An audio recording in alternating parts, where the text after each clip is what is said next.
Birmingham City Jail, I came across your recent statement calling my present activities unwise and untimely.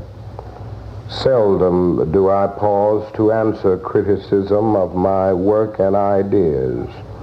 If I sought to answer all the criticisms that cross my desk, my secretaries would have little time for anything other than such correspondence in the course of the day, and I would have no time for constructive work.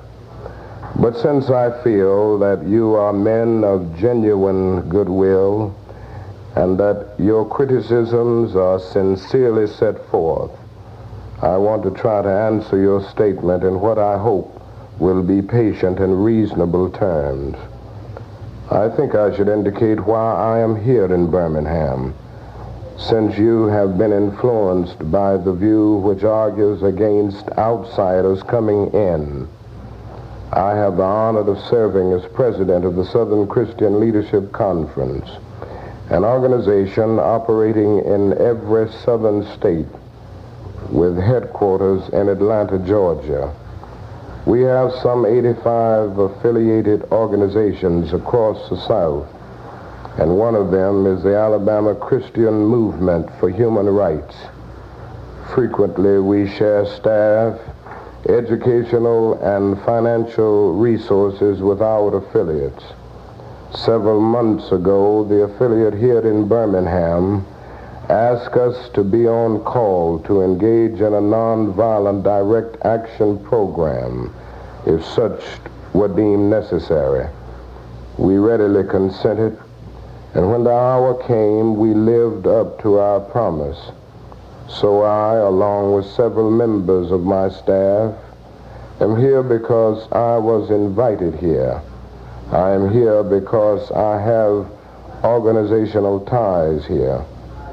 But more basically, I'm in Birmingham because injustice is here.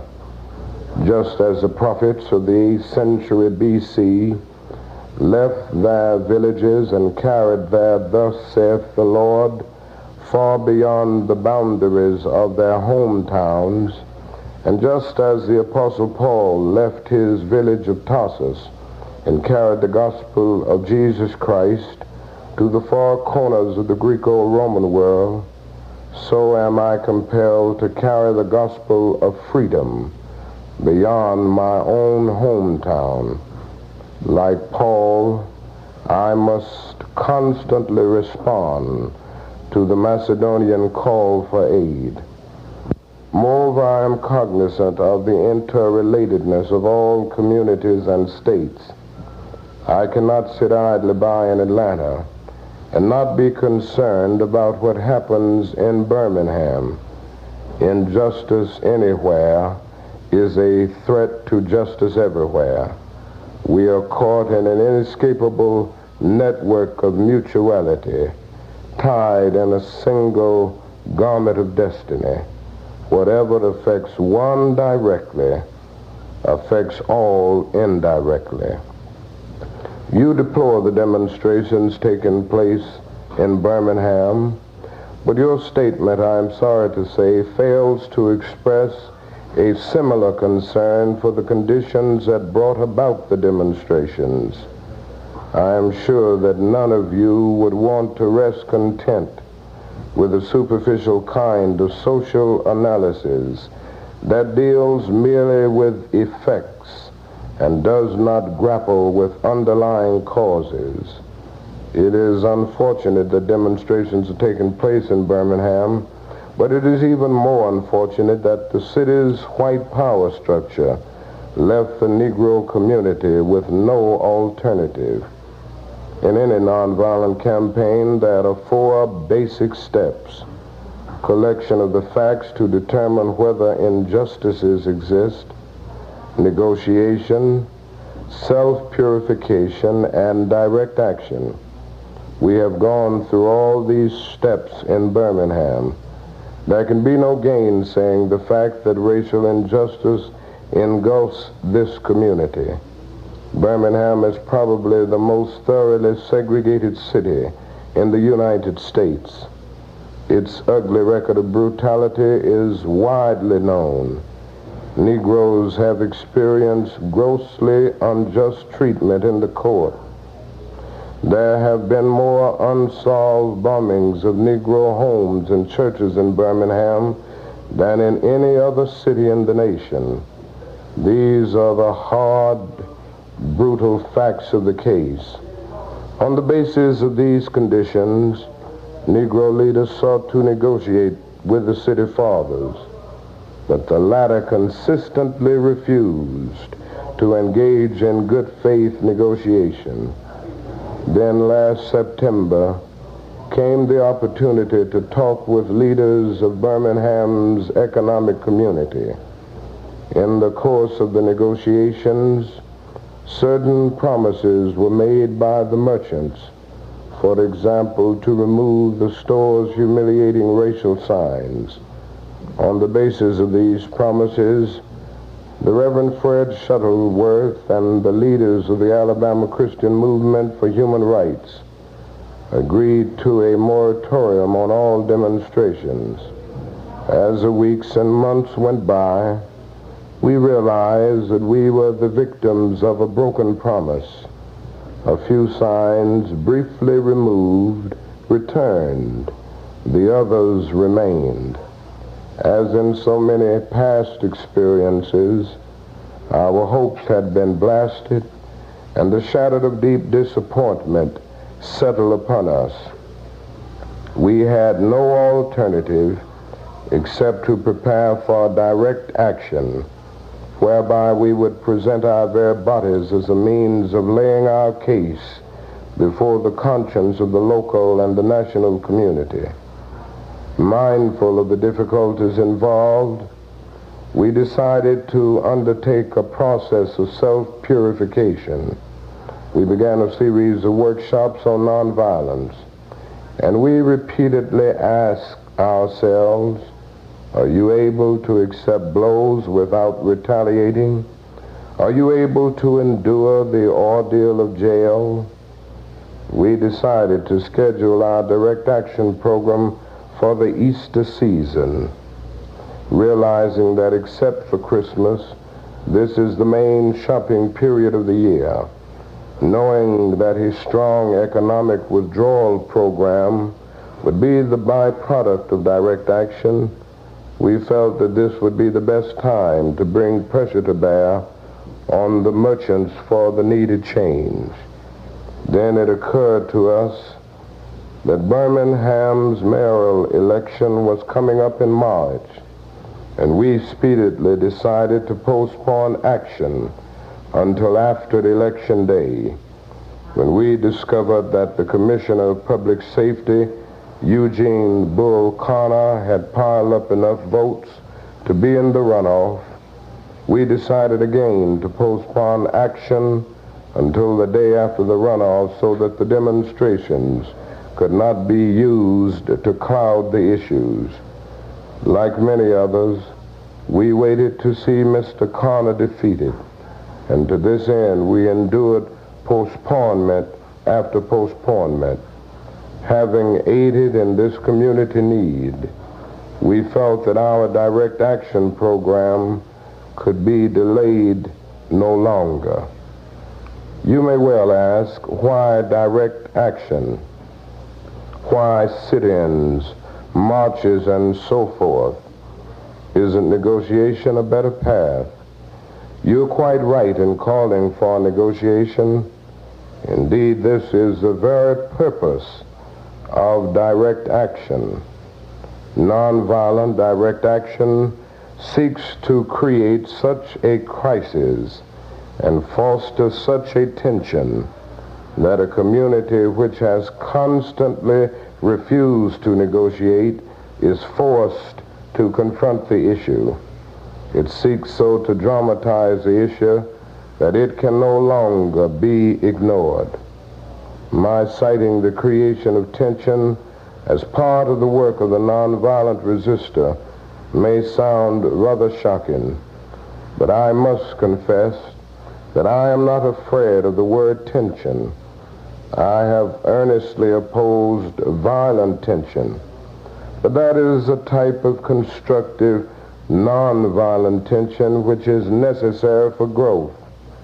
Just as Socrates felt that it was necessary to create a tension in the mind so that individuals could rise from the bondage of myths and half-truths to the unfettered realm of creative analysis and objective appraisal, so must we see the need for nonviolent gadflies to create the kind of tension in society that will help men rise from the dark depths of prejudice and racism to the majestic heights of understanding and brotherhood. The purpose of our direct action program is to create a situation so crisis-packed that it will inevitably open the door to negotiation. I therefore concur with you in your call for negotiation. Too long has our beloved Southland been bogged down in a tragic effort to live in monologue rather than dialogue. My friends, I must say to you that we have not made a single gain in civil rights without determined legal and nonviolent pressure. Lamentably, it is an historical fact that privileged groups seldom give up their privileges voluntarily. Individuals may see the moral light and voluntarily give up their unjust posture. But as Reinhold Niebuhr has reminded us, groups tend to be more immoral than individuals. We know through painful experience that freedom is never voluntarily given by the oppressor. It must be demanded by the oppressed. Frankly, I have yet to engage in a direct action campaign that was well-timed in the view of those who have not suffered unduly from the disease of segregation. For years now I have heard the word wait. It rings in the ear of every Negro with piercing familiarity. This wait has almost always meant never. We must come to see with one of our distinguished jurists that justice too long delayed is justice denied. We have waited for more than 340 years for our constitutional and God-given rights. The nations of Asia and Africa are moving with jet-like speed toward gaining political independence, but we still creep at horse and buggy pace toward gaining a cup of coffee at a lunch counter. Perhaps it is easy for those who have never felt the sting dots of segregation to say wait. But when you have seen vicious mobs lynch your mothers and fathers at will and drown your sisters and brothers at whim, when you have seen hate-filled policemen curse, kick, and even kill your black brothers and sisters, when you see the vast majority of your 20 million Negro brothers smothering in an airtight cage of poverty in the midst of an affluent society, when you suddenly find your tongue twisted and your speech stammering as you seek to explain to your 6-year-old daughter why she can't go to the public amusement park that has just been advertised on television, and see tears welling up in her eyes when she is told that Funtown is closed to colored children, and see ominous clouds of inferiority beginning to form in her little mental sky, and see her beginning to distort her personality by developing an unconscious bitterness toward white people. When you have to concoct an answer for a 5-year-old son who is asking, "Daddy, why do white people treat colored people so mean?" When you take a cross-country drive and find it necessary to sleep night after night in the uncomfortable corners of your automobile because no motel will accept you, when you are humiliated day in and day out by nagging signs reading white and colored, when your first name becomes nigger, your middle name becomes boy, however old you are, and your last name becomes John, and your wife and mother are never given the respected title Mrs., when you are harried by day and haunted by night by the fact that you are a Negro, living constantly at tiptoe stance, never quite knowing what to expect next, and are plagued with inner fears and outer resentments, when you are forever fighting a degrading and degenerating sense of nobodiness, then you will understand why we find it difficult to wait. There comes a time when the cup of endurance runs over, and men are no longer willing to be plunged into the abyss of despair. I hope, sirs, you can understand our legitimate and unavoidable impatience. You express a great deal of anxiety over our willingness to break laws. This is certainly a legitimate concern, since we so diligently urge people to obey the Supreme Court's decision of 1954 outlawing segregation in the public schools. At first glance, it may seem rather paradoxical for us consciously to break laws. One may well ask, how can you advocate breaking some laws and obeying others? The answer lies in the fact that there are two types of laws, just and unjust. I would be the first to advocate obeying just laws. One has not only a legal but a moral responsibility to obey just laws. Conversely, one has a moral responsibility to disobey unjust laws. I would agree with St. Augustine that an unjust law is no law at all. Now, what is the difference between the two? How does one determine whether the law is just or unjust?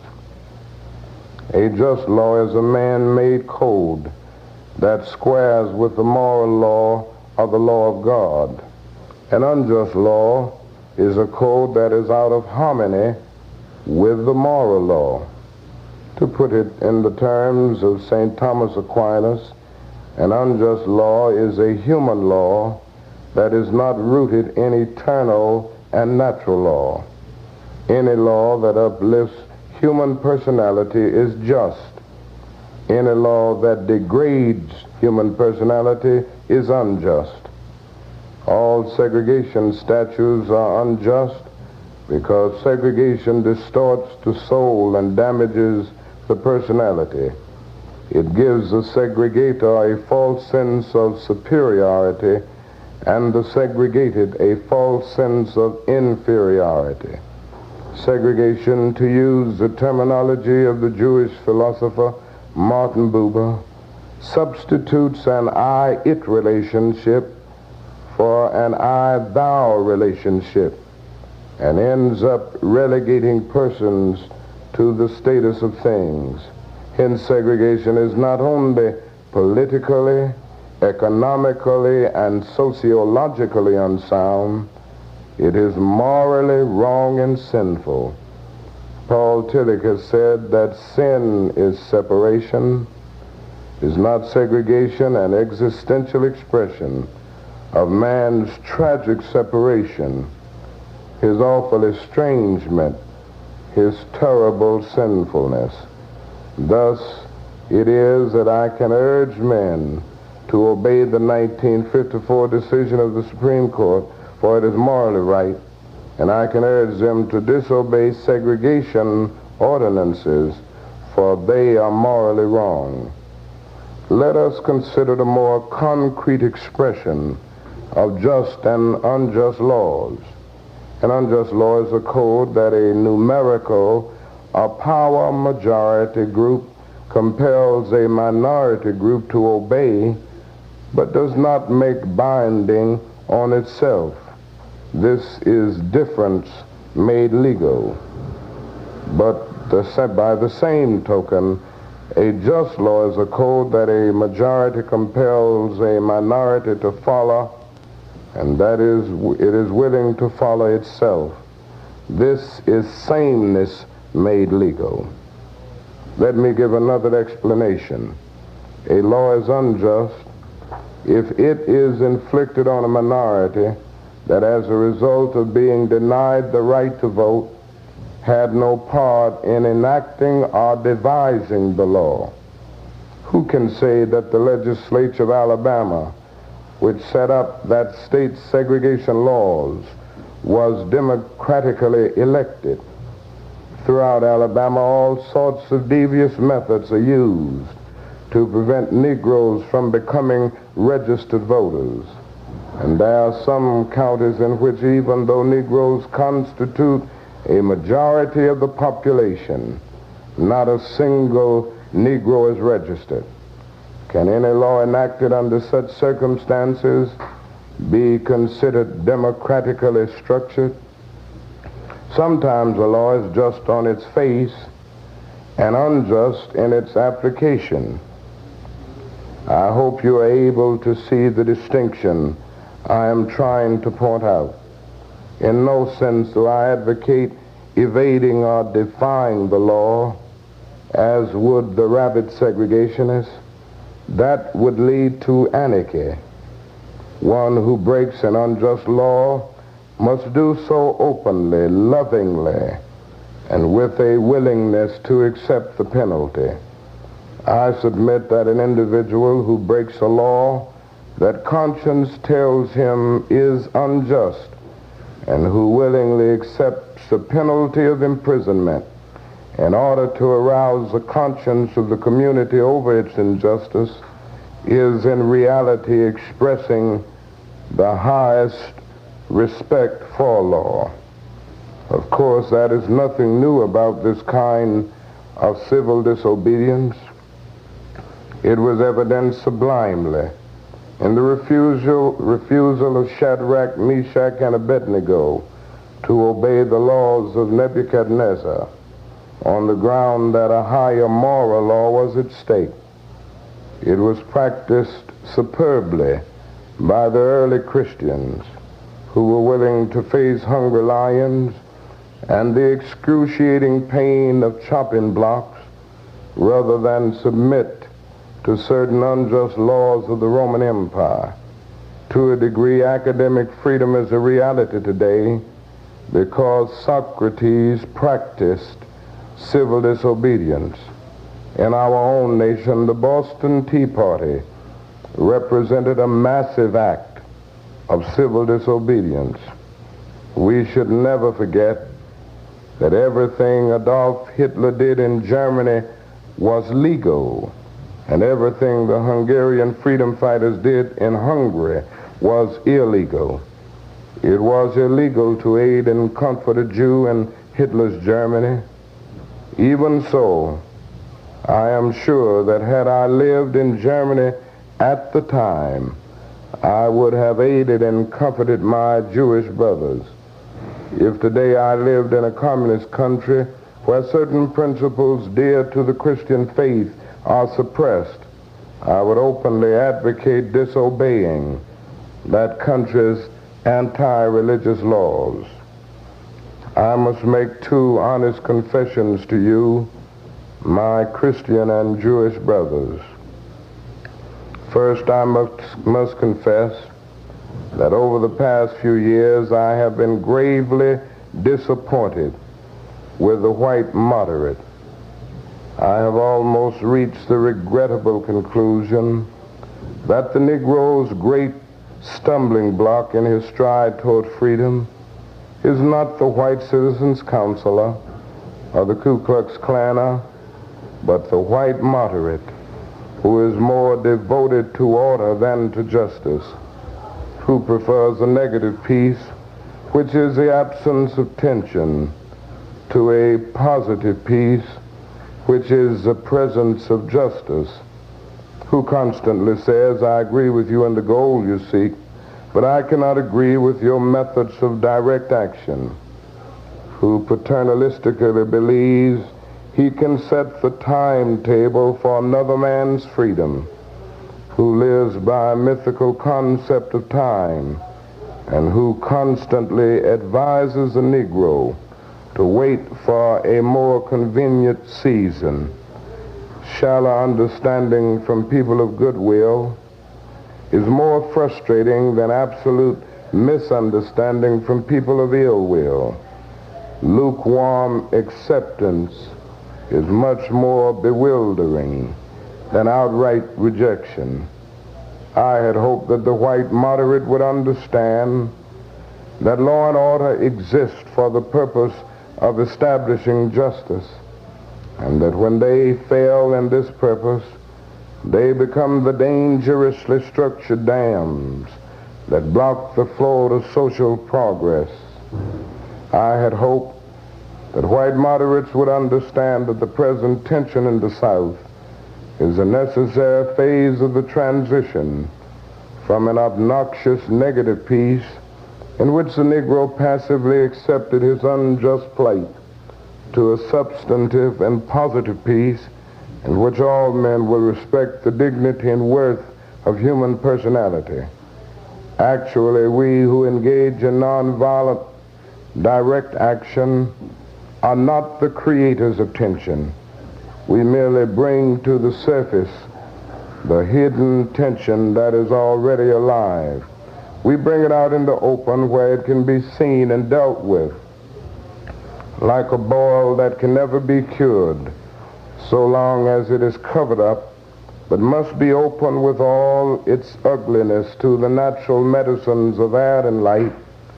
Injustice must be exposed with all the tension its exposure creates to the light of human conscience and the air of national opinion before it can be cured. In your statement, you assert that our actions, even though peaceful, must be condemned because they precipitate violence. But is this a logical assertion? Isn't this like condemning a robbed man because his possession of money precipitated the evil act of robbery? Isn't this like condemning Socrates because his unswerving commitment to truth and his philosophical inquiries precipitated the act by the misguided populace in which they made him drink hemlock? Isn't this like condemning Jesus because his unique God consciousness and never ceasing devotion to God's will precipitated the evil act of crucifixion? We must come to see that, as the federal courts have consistently affirmed, it is wrong to urge an individual to cease his efforts to gain his basic constitutional rights because the quest may precipitate violence.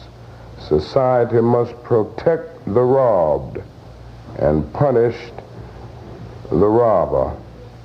I had also hoped that the white moderate would reject the myth concerning time in relation to the struggle for freedom.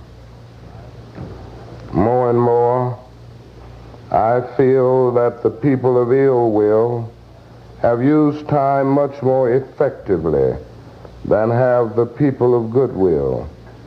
We will have to repent in this generation, not merely for the hateful words and actions of the bad people, but for the appalling silence of the good people.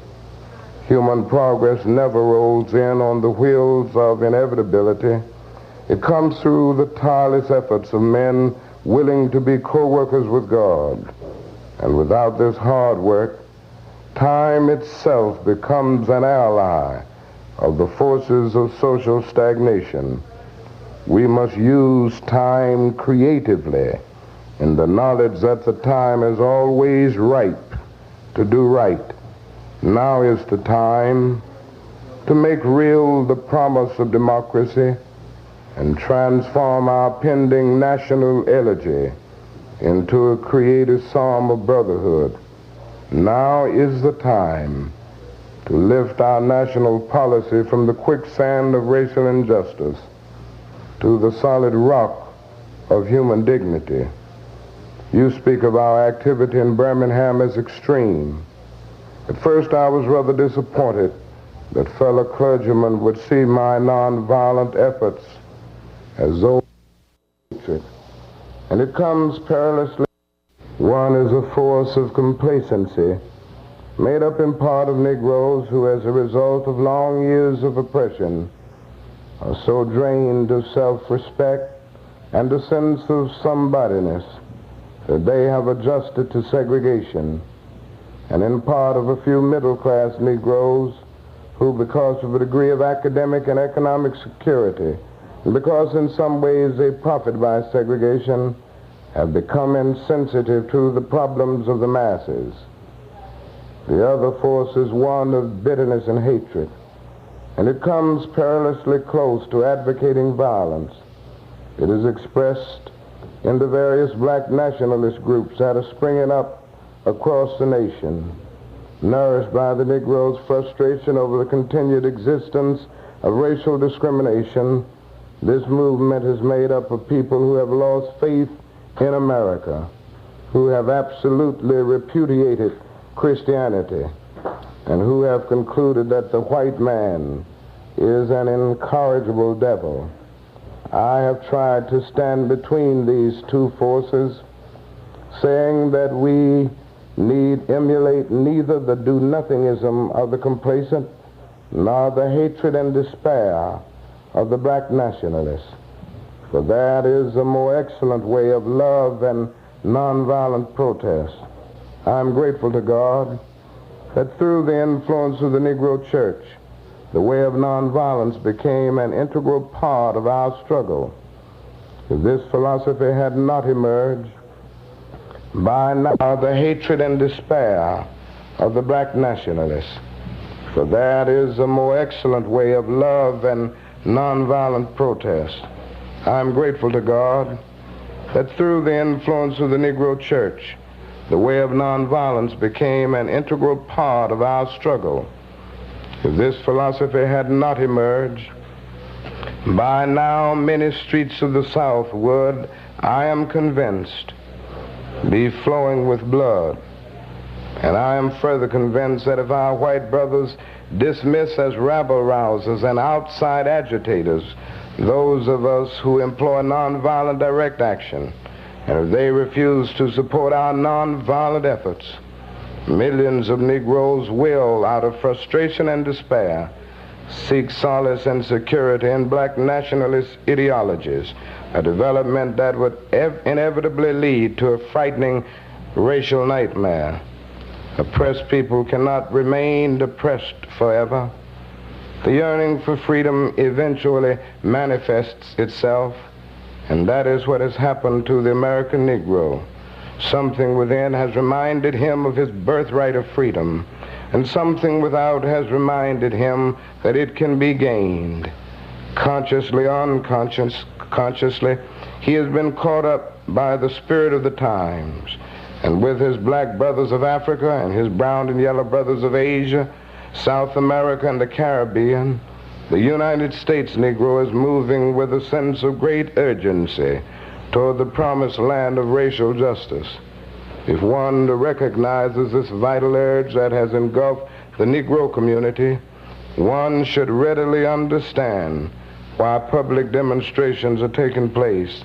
The Negro has many pent-up resentments and latent frustrations, and he must release them. So let him march. Let him make prayer pilgrimages to the City Hall. Let him go on freedom rides and try to understand why he must do so. If his repressed emotions are not released in nonviolent ways, they will seek expression through violence. This is not a threat, but a fact of history.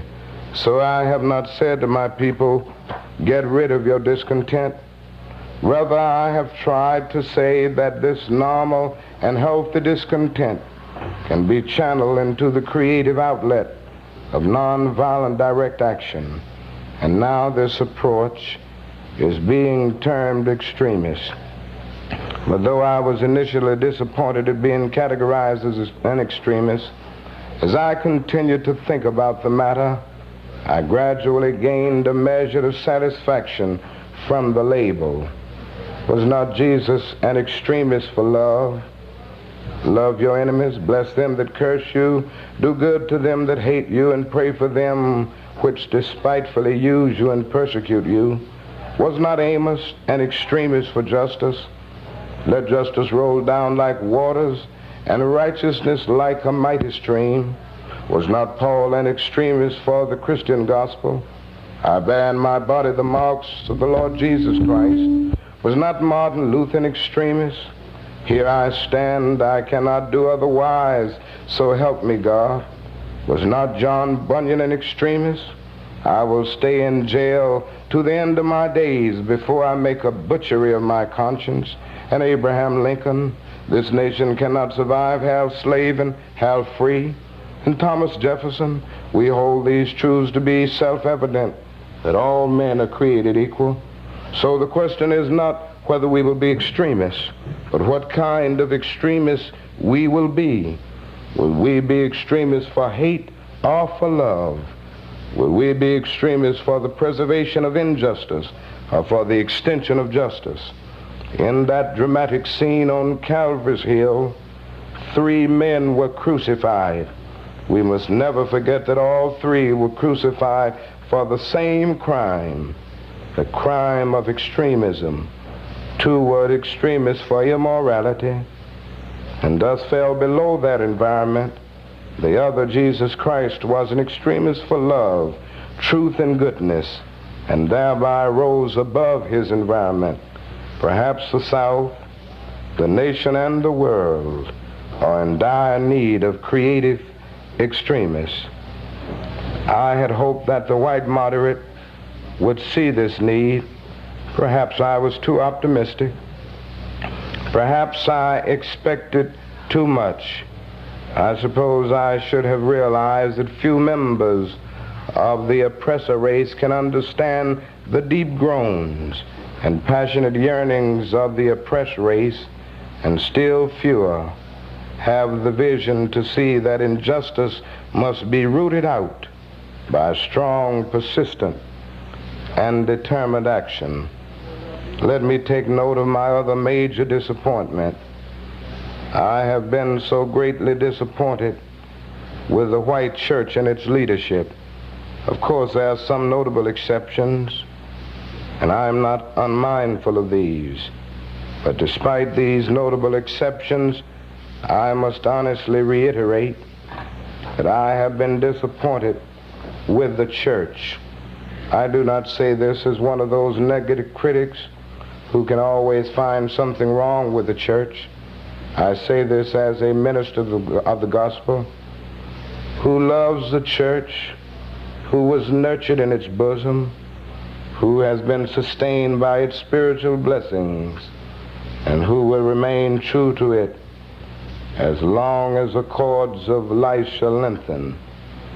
When I was suddenly catapulted into the leadership of the bus protest in Montgomery, Alabama a few years ago, I felt we would be supported by the white church. But this never came through. All too many ministers found themselves more cautious than courageous and remained silent behind the safe security of stained glass windows. In spite of my shattered dreams, I came to Birmingham with the hope that the white religious leadership of this community would see the justice of our cause and with deep moral concern would serve as a channel through which our just grievances could reach the power structure. I had hoped that each of you would understand, but again I have been disappointed. I've heard numerous southern religious leaders admonish their worshipers to comply with a desegregation decision because it is the law. But I have longed to hear white ministers declare, follow this decree because integration is morally right and because the Negro is your brother. In the midst of blatant injustices inflicted upon the Negro, I have watched white churchmen stand on the sideline and mouth pious irrelevancies and sanctimonious trivialities. In the midst of a mighty struggle to rid our nation of racial and economic injustice, I have heard many ministers say those are social issues with which the gospel has no concern. I have traveled the length and breadth of Alabama, Mississippi, and all the other southern states on sweltering summer days and crisp autumn mornings. I have looked at the South's beautiful churches with their lofty spires pointing heavenward. I have beheld the impressive outlines of a massive religious education buildings.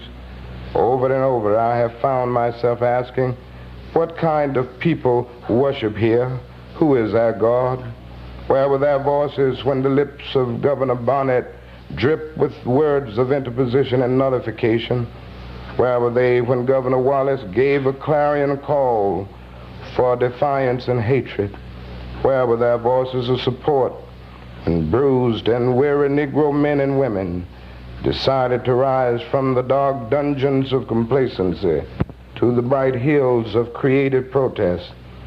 Yes, these questions are still in my mind. In deep disappointment, I have wept over the laxity of the church, but be assured that my tears have been tears of love. There can be no disappointment where there is not deep love. Yes, I love the church. How could I do otherwise? I am in the rather unique position of being the son, the grandson, and the great-grandson of preachers. Yes, I see the church as the body of Christ, but oh, how we have blemished and scarred that body through social neglect and through fear of being nonconformists. There was a time when the church was very powerful, and a time when the early Christians rejoiced at being deemed worthy to suffer for what they believe. In those days, the church was not merely a thermometer that recorded the ideas and principles of popular opinion. It was a thermostat that transformed the mores of society. Whenever the early Christians entered a town, the people in power became disturbed and immediately sought to convict the Christians for being disturbers of the peace and outside agitators. But the Christians pressed on in the conviction that they were a colony of heaven, called by God to obey God rather than man. Small in number, they were big in commitment. They were too God intoxicated to be astronomically intimidated. Things are different now. So often the contemporary church is a weak, ineffectual voice with an uncertain sound. But the judgment of God is upon the church as never before.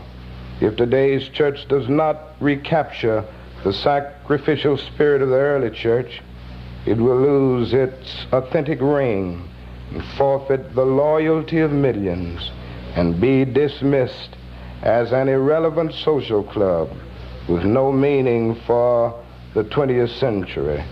Perhaps I have once again been too optimistic. Is organized religion too inextricably bound to the status quo to save our nation and world?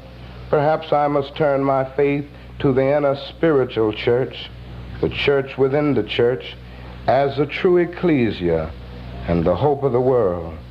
But again, I am thankful to God that some noble souls from the ranks of organized religion have broken loose from the paralyzing chains of conformity and joined us as active partners in the struggle for freedom. They have left their secure congregations and walked the streets of Albany, Georgia with us.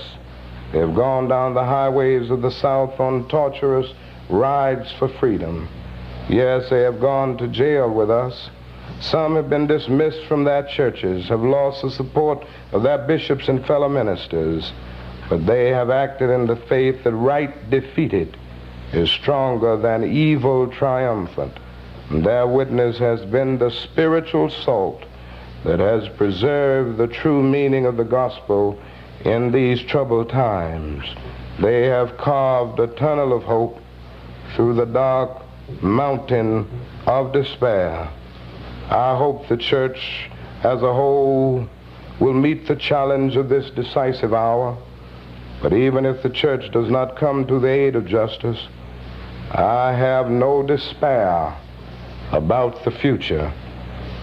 I have no fear about the outcome of our struggle in Birmingham, even if our motives are at present misunderstood. We will reach the goal of freedom in Birmingham and all over the nation, because the goal of America is freedom. Abused and scorned though we may be, our destiny is tied up with America's destiny. Before the Pilgrims landed at Plymouth, we were here.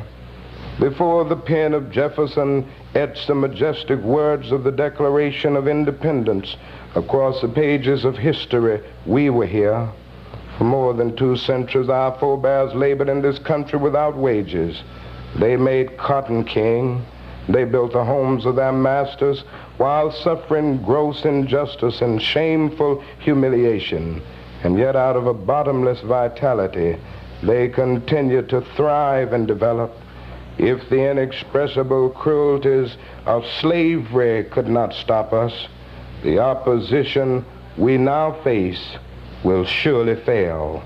We will win our freedom because the sacred heritage of our nation and the eternal will of the Almighty God are embodied in our echoing demands.